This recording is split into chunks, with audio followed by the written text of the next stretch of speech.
There's not a lot of ways to say this. See, government is just bad. The entire institution, it's corrupt. It's bad from the top to the bottom. But it's necessary. We have to have some rules to live by, people. I mean, you can't even play a game without rules. Think of rules as like a common language that we share when we're trying to accomplish anything. Right? So rules are good. In fact, rules are so good that when used as kind of a measuring stick against the common goals and rights of humanity, you can figure out how badly your government is actually working. See, it's real simple. You take the rules that are being enforced and to what level they're being enforced, like are they killing people for crossing the street, and divide that by common sense and decency, and hey, you've got your answer. You see, today's government not doing a lot of good things. Really bad things is what they're chiefly good at. And, in fact, even when they try to do good things, they do them so badly that we think the good thing was actually a bad thing in the first place. So with all this bad happening and going on, why would we let government do more?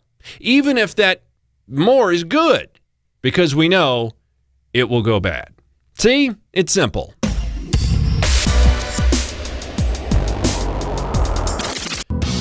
Oh, welcome, everybody.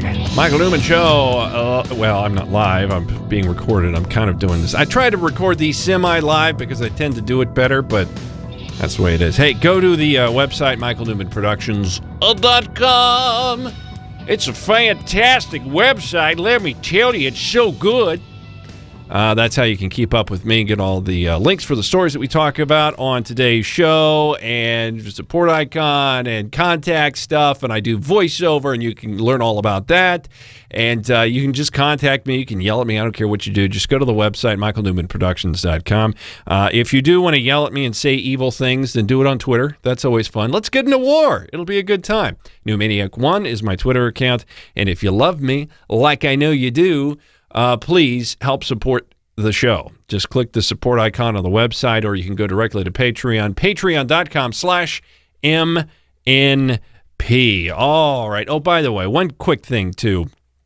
I really need the show to expand. I need it to get more eyeballs on it. So even if you don't pay attention or watch the show, or maybe you skipped by it or whatever it is, just tweet it out to everybody you know, or everybody that's in your list, if you would, please. Facebook it out to everybody. Do me a favor. If you can't support the show monetarily, please just try to disseminate for me. It's simple and easy to do. Do that for a while. See if we can't get this show rocking and rolling. Government is bad. They do a lot of bad things, and they do them badly. It sounds like a joke, like a who's done first type of thing, but it's actually quite true.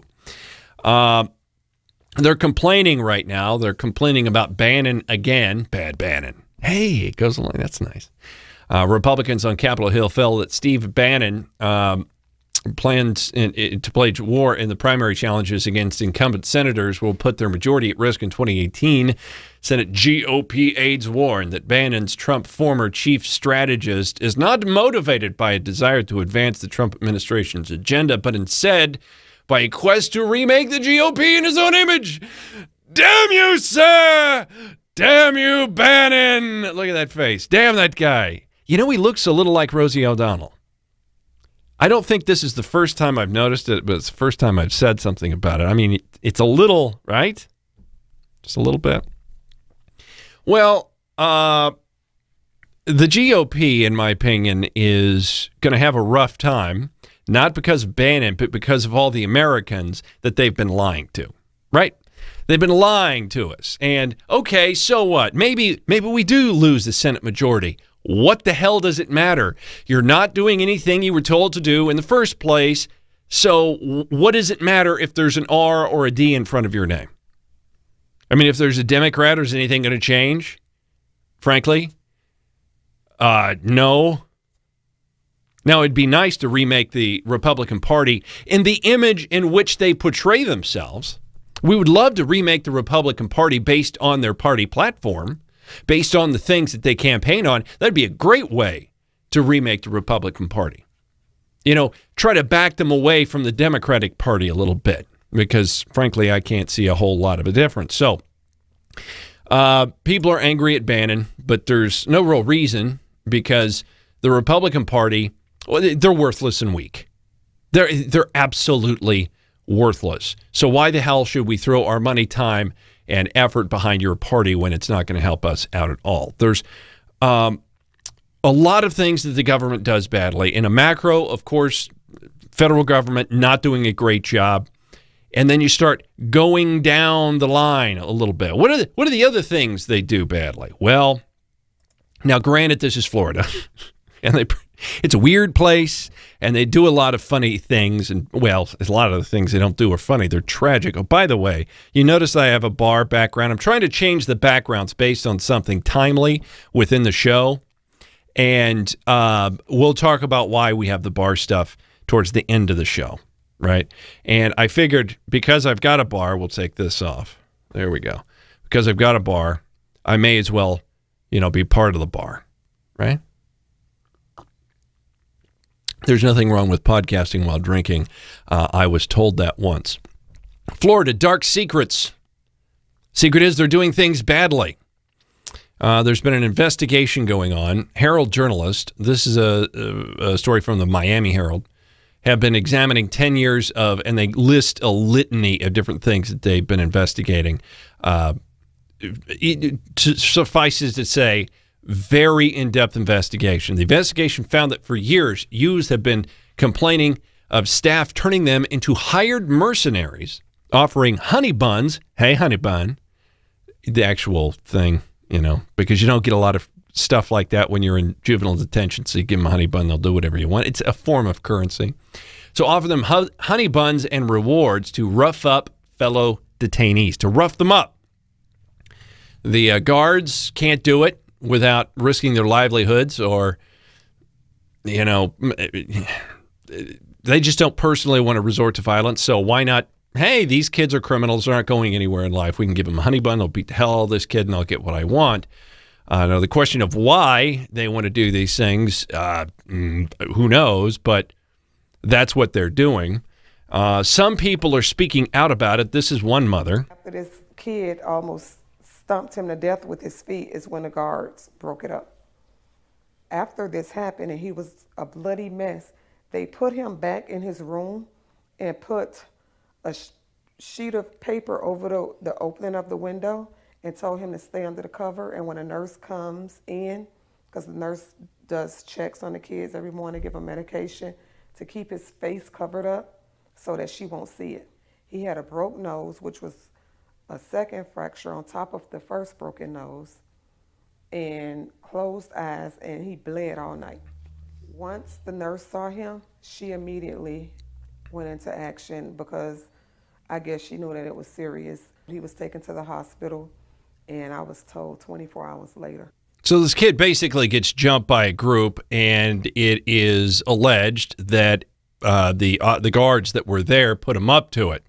It's not a good deal. Of the 12 questionable deaths since 2000, I like that. Of the 12 questionable deaths, how many other deaths were there?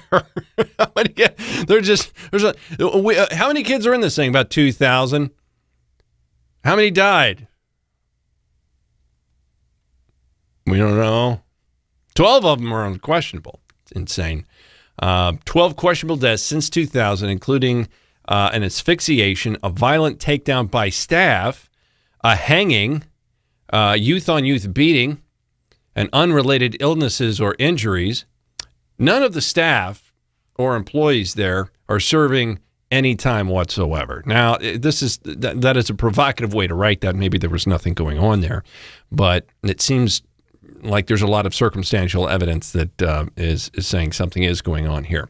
Now, what does the government say about these incidents? The Department of Juvenile Justice Secretary Christina K. Daly, hi Christina, said that her agency does not tolerate the mistreatment of youth in its care. Quote, the Florida Department of Juvenile Justice has been a continuous has had a continuous commitment to reform of the juvenile justice system in Florida. We have worked over the past 6 years to ensure that youths receive the right services in the right places, that our programs and facilities are nurturing and safe for the youth placed in our custody. Well, we work very, very diligently. Only 12 died in questionable circumstances. Many were beaten down, but only 12 deaths. But we work diligently. It's all a bunch of garbage. It's called CYA. Cover your ass. No one really cares about these kids, especially this Department of Juvenile Justice Secretary, Christina, right here. She doesn't really care. She just wants to keep her job and get her paycheck. And even if she did want to fix the problem, right, she doesn't even understand the problem. It doesn't have to be, strict correctional type focus with these kids. You can get the same outcome by conversing with them and having mutual respect for them. There are some staff that get that, and there are some staff that don't. And when you look at true culture change, it takes time. And I think that there are, thousands of staff that have bought into it, but there's also thousands that still have a hard time with it. They're just not nice, you think. We're trying to train her to be nice because that'll be better. Absolutely not. Now, she starts this off by saying, well, these are kids. We don't need some sort of strict prison-like boot camp sort of scenario. What we need to do is talk to them and get into their feelings. She has no idea what she's talking about. Number one, strict prison-like whatever reform does not involve paying other inmates to beat the hell out of kids. So that's not what's going on. What's going on is you have a bunch of reprobates that you're hiring into these facilities. That's what's going on. And number two, if you characterize this as just the old way of doing things, and we need a softer and kinder, softer and kinder is not what these kids need. These kids need a firm hand, number one. Number two, a steady hand. That's important. A hand that's above reproach. They need a hand that is firm and respected because it's always the same thing. You know what you can expect from this person.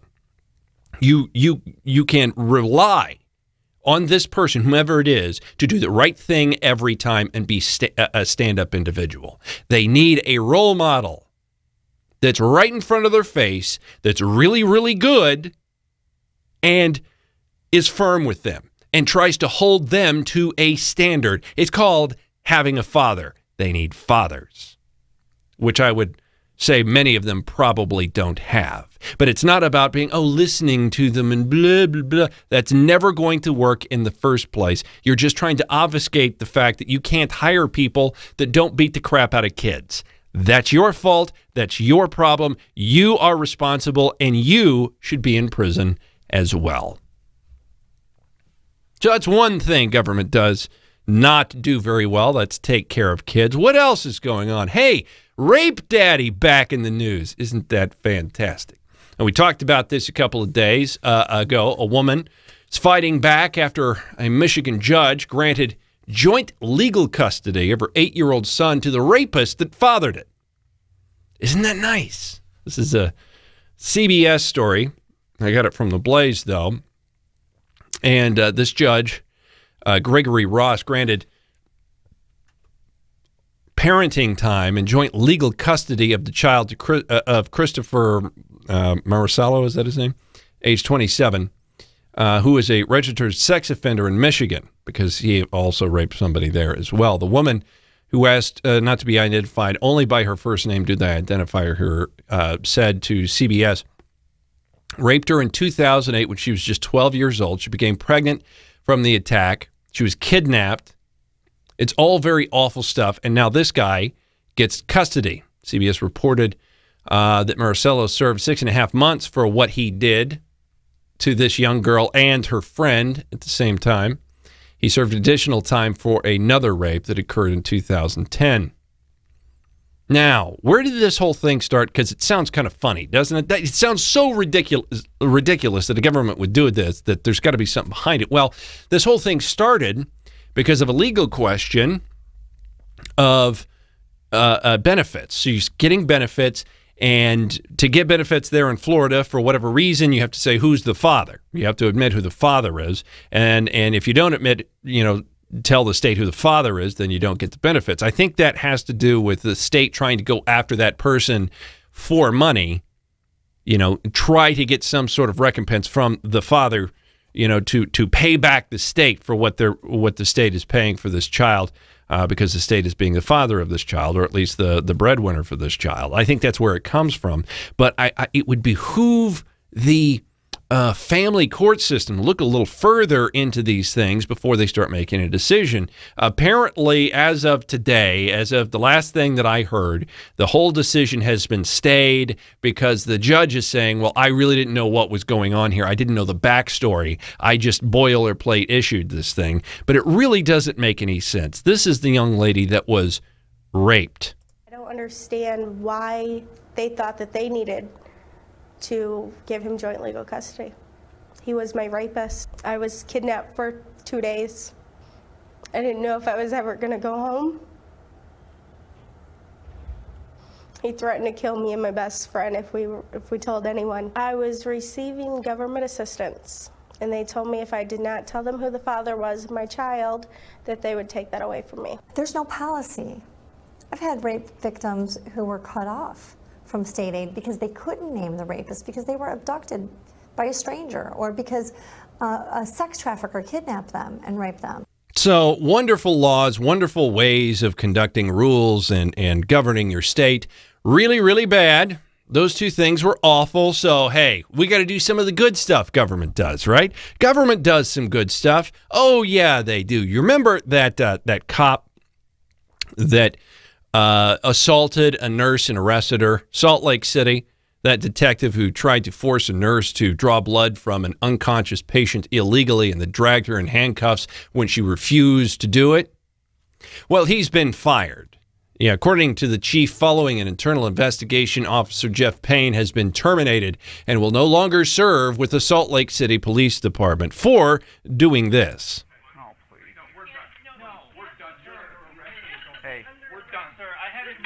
He chases her down.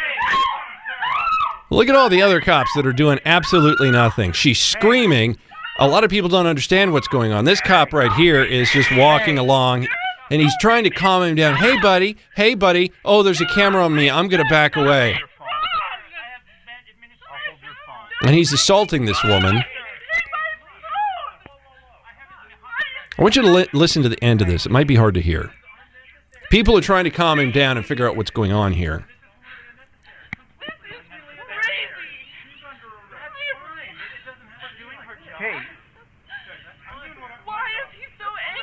She's under arrest, and the people are standing there going, it's fine, but you just got to relax here, it's fine.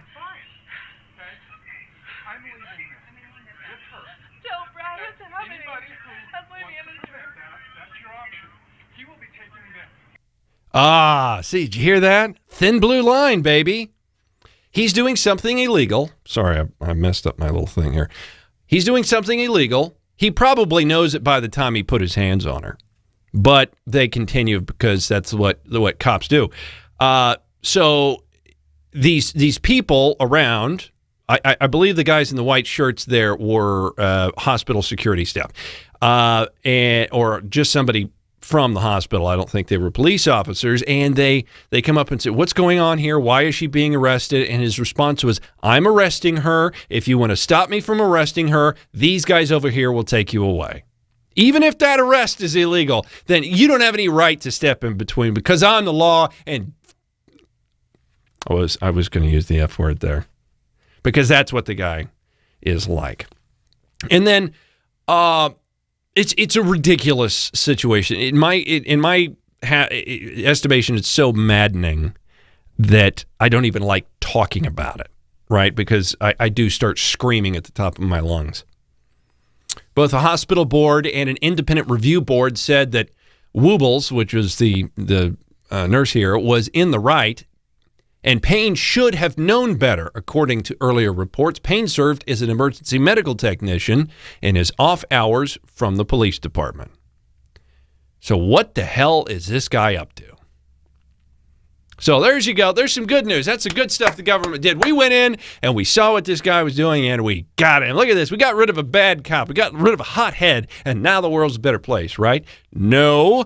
What about the other jackasses that were standing there? What about the rest of the officers that were there and did nothing to stop an assault? They did nothing.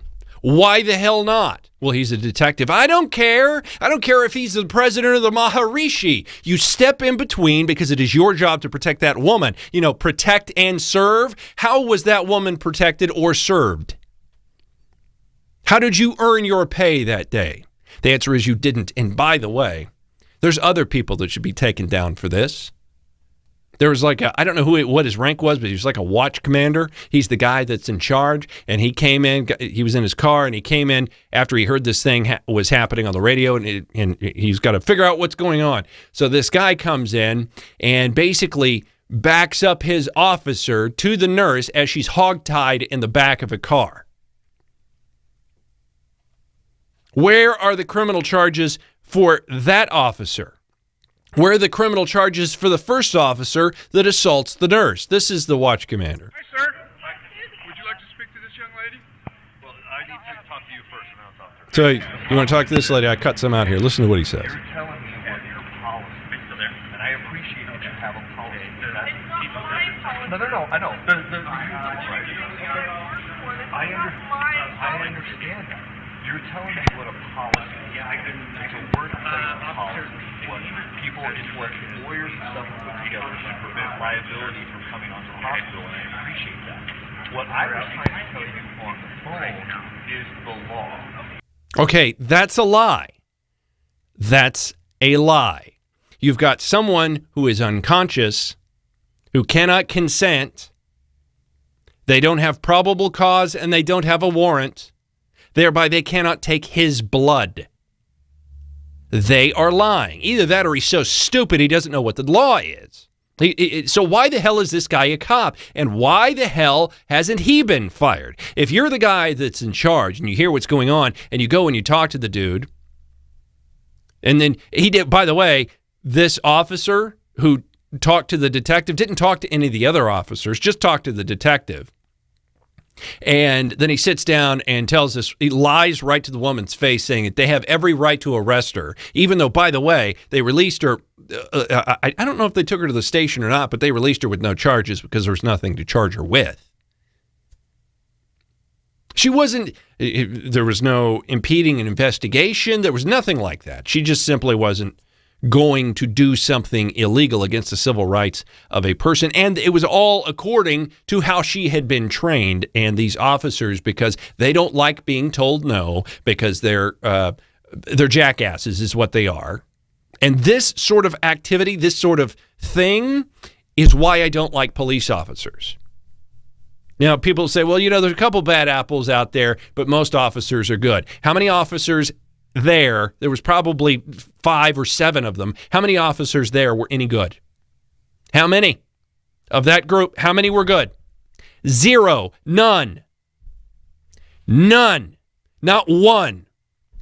They're all culpable, and each one of them should be in prison for the rest of their life. And I mean for the rest of their life. Why? Because this is a much more egregious crime than you and I could ever possibly do. Why? Because they are agents of the government. They are the ones that are empowered with force. You don't get force. You don't get to make your own decisions. And in many cases, you don't even get to make the decisions to defend yourself. And that's what we're going to talk about here next. So, government is bad. The officials of government are bad. And now, government wants even more power. Even more power. Because, bad things happen out there. And we got to look into this and we got to crack down because we need more power. Federal Elections Commission has shifted from regulating Facebook, Twitter, and even websites like Drudge Report to how the information is actually being delivered on small devices, including wearable devices such as apps, cell phones, iWatches, and more. The agency on Tuesday started a comment period for the public and special interest groups to suggest ideas on how to regulate internet-based political ads and paid comments that comb over small devices via big websites. Oh, we got to be able to regulate the internet. The agency is working under old rules, apparently. And, man, see, we want to make sure they get those disclaimers on there. All we want is a disclaimer. That's all we're trying to do is make sure we get the disclaimers on there. And by the way, these new laws are being championed both by the Democrats and the Republicans on the FCC. Or the FEC, sorry. Is that going to turn out good, or is it going to go really, really badly? Well, if it starts out bad and it continues to be bad, guess what? It's probably going to get more bad. And in other news, I know it's not right for me to have man or woman on Dianne Feinstein's face with a big question mark. I know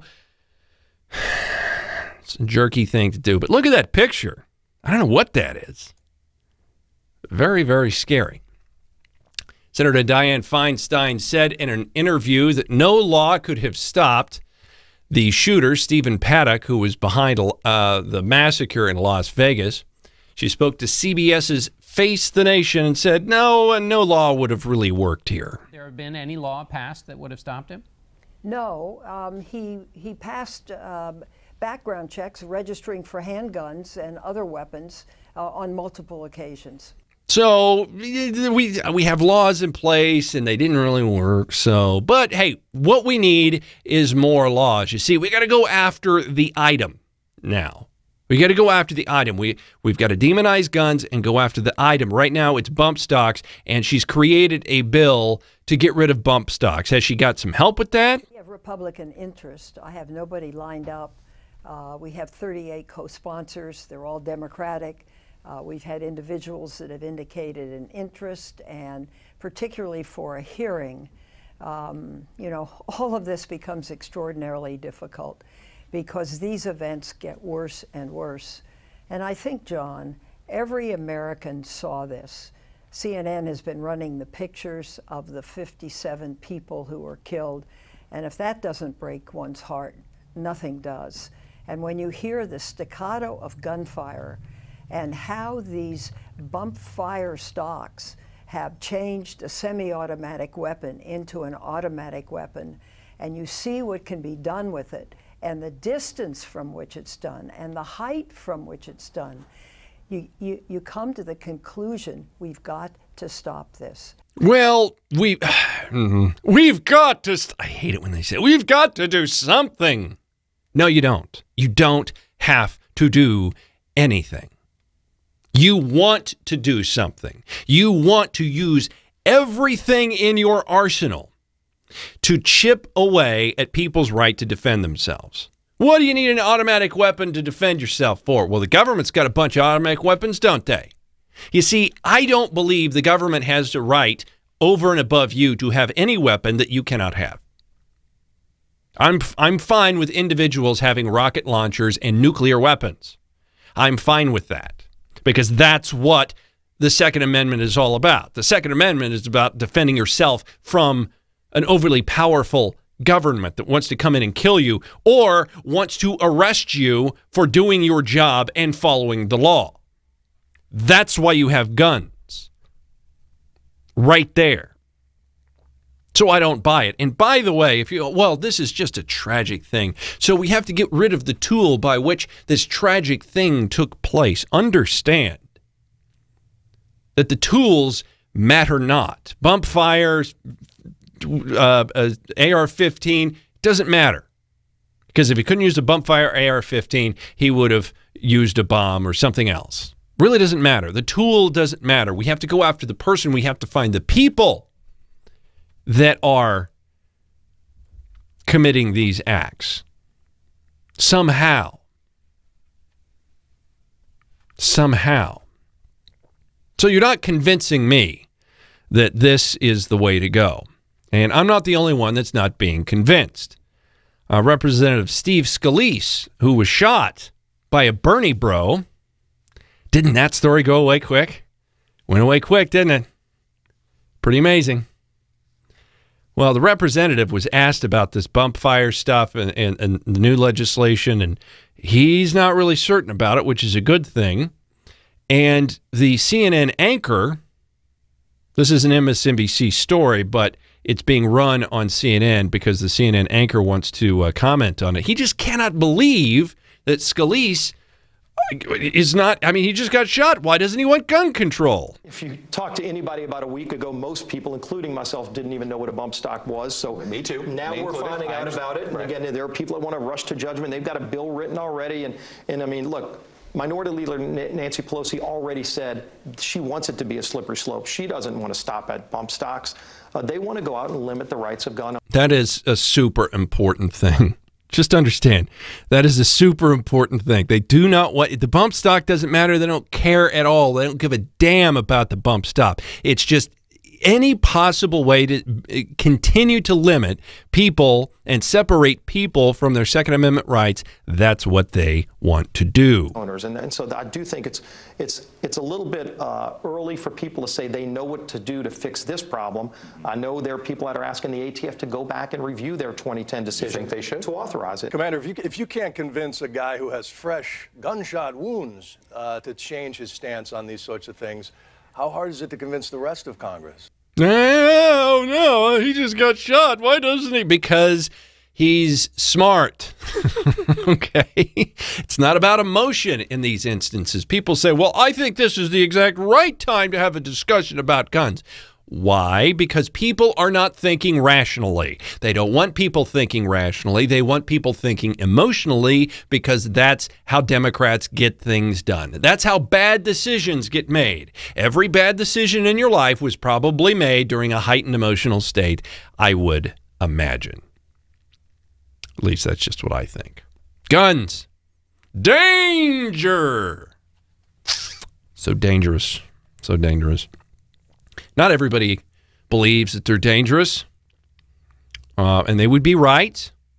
And there are certain people that deal with guns that would like to impart some knowledge on you, knowledge that might free up the thinking. See, it's not about the bump stocks.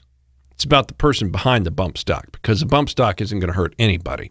And if you're saying that, well, they're just so dangerous and it's just made to kill, every gun, even the 22 caliber little nothing single shot, all the way up to the biggest nuclear weapon, every projectile, every weapon, every gun is made to kill. That's what it's made for. Period. All of them are made for that. So it's not an argument to say we have to get rid of these guns because they serve no other purpose than to kill. Every gun serves no other purpose than to kill. So it's not the gun. It's the person behind it. And there are some that would agree with me. What's going on? My name is Mike Brown. Hey, Mike. Firearms instructor, former criminal justice. Actually, this funny, I was going through the news today, and there's two different stories with two different people, both named Mike Brown. None of them dead. None of them dead. So. This professor or adjunct professor at a college in Chicago.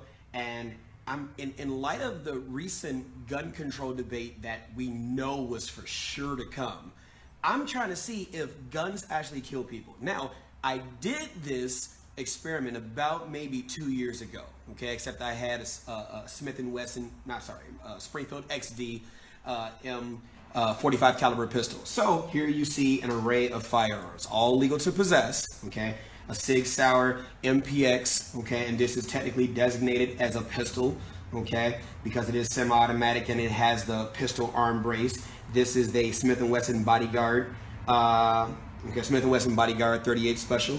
And then this one is a Glock 19 9mm semi-automatic pistol.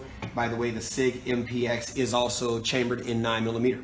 And as you can see, I do have one spent shell. I keep that in here for safety purposes. But also I have actual live 38 caliber rounds. Okay, live 38 caliber rounds just to show you. Okay, see, it's a live round.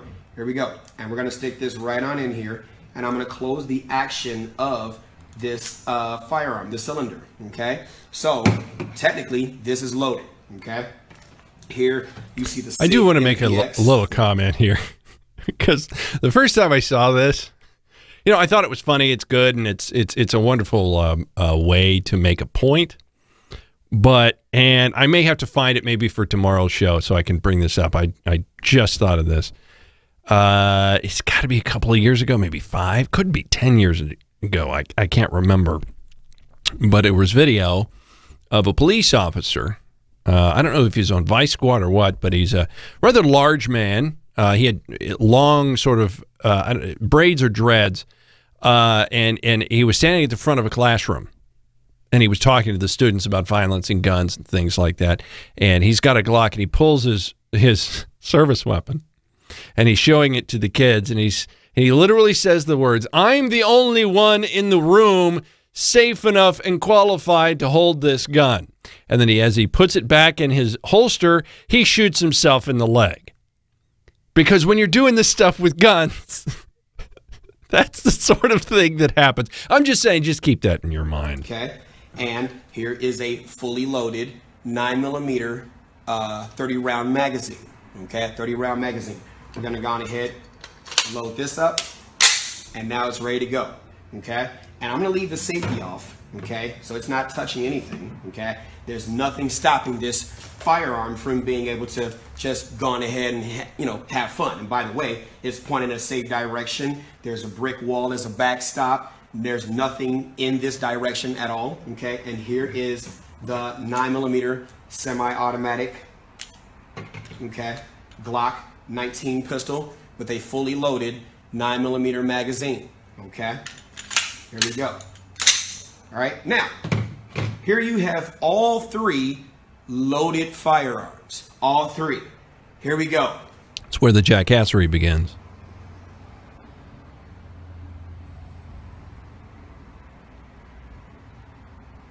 Maybe if we try the drill instructor approach, maybe we might get a different outcome. What are you waiting on? You need to get up off your freaking butt right now. You need to start killing people. You need to go ahead, move, scream, stop moving, start killing people now. Let's go. What are you waiting on? What? Nothing. Maybe if we try the humoristic approach. Here we go. What are you waiting on? What are you waiting on? Come on. I've given you everything you need. You've got the gas. Let's go. Maybe, given that criminal justice is a part of a social science, maybe guns in and of themselves don't kill people. Even if you fully load them up, they just don't just start killing people. Maybe it's the dumbass people that we need to worry about who have the firearms in their possession. And by the way, all of these are semi-automatic. Even if they were automatic, they would still produce the same result. They require some sort of physical manipulation in order for them to be able to effectively operate. Stop attacking tools. Start focusing on people. I'm Mike Brown, and that's my message. Thank you, Mike. And I love the fact that he used the word tools. That's super important because it's exactly what I've said in the past. It is a tool. Guns are tools. Guns are tools that we use to defend ourselves with. Guns are a replacement for teeth and claws that we do not have. That's what a gun is. Our teeth, our claws that don't exist. It was built out of our brain. We have a giant brain, not giant muscles, teeth, or claws. And we've found a way to defend ourselves through weapons, and the gun is the current iteration of a weapon of self-defense. Period. End of story. Oh, not only self-defense, and truthfully, it's also our predatory weapon as well. And whether we're killing prey or preying on people, that's what it is. And if we had teeth and claws, we may not have created guns. We'd be killing people with teeth and claws. That's just the fact. When they want to take away guns from people, it's for one simple purpose. It has nothing to do with keeping people safe. It has everything to do with stepping on the gas on the road towards tyranny. That's what it's for. It is to control you and your family and take away any possibility of revolt against their power. That's what they want. One more story before we get out of here. It's actually two stories, but we're going to meld into one here because I think, look, I complain about young people quite a little bit because I hate young people, but then again, I hate everybody else too, so I may as well bite the bullet and try to educate young people about life and all the good stuff in it. Apparently, and I've heard this from different sources for the past couple of years or so, but apparently young people don't drink anymore. They're not into the boozing, which means I have little to no time for them. Moreover, millennials today, smartphone-obsessed teens, Generation Zers, are the consumers of the future for alcohol. Unfortunately, they don't like to drink. Gene Tweed, a professor of psychology at San Diego State University, wrote this piece called iGen, Why Today's Super Connected Kids Are Growing Up Less Rebellious, More Tolerant, Less Happy, and Completely Unprepared for Adulthood. And that actually sounds wonderful. I don't really even need the book. I just need that, because if that's your supposition, then you're probably going to be right. Only about 20.3% of Americans engage in underage drinking anymore. We're talking of this group of people. That's in 2015. According to the latest issue of the National Survey on Drug Use and Health, down from roughly 28.2% in 2005. Increased pot smoking has taken up some of the slack. So they're doing a lot of pot, they're doing a lot less drinking, and mostly they're sitting around playing video games. So... well, you know, people would say if you're sitting around playing video games, you can't drink, right? You can't drink alone. BS. That's all I'm saying. So with that in mind, kids don't like the boozing. And in a related story, researchers from the University of New Brunswick found that Canadian students are thinking more freely about threesomes, but are held back from experimenting because of fears of being stigmatized. Oh! That's what you got booze for. Fear? You feel no fear when you're drinking. The booze is designed to make you not care about being stigmatized. Oh, and by the way, here's the best part about doing dumb stuff when you're drinking. It's great. You have a built-in excuse. I was drinking. I wouldn't have done this unless I was drinking, but I was drinking and I did it, so there you go. Yay! Booze is a wonderful drug for that. And by the way, if you're really into threesomes, it ain't going to happen unless there's some cocktails. I'm just saying. All right, that's the end of the show. Thank you so much for joining me, Michael Newman. Go to michaelnewmanproductions.com. Check out the website, all the stuff that's available on the website. You can contact me, New Maniac1. Follow me on Twitter. And, of course, please support the show. Go to the website, click support icon, and you can support it that way. Or you can simply go to patreon.com/MNP. Have a great afternoon. Wow, see ya!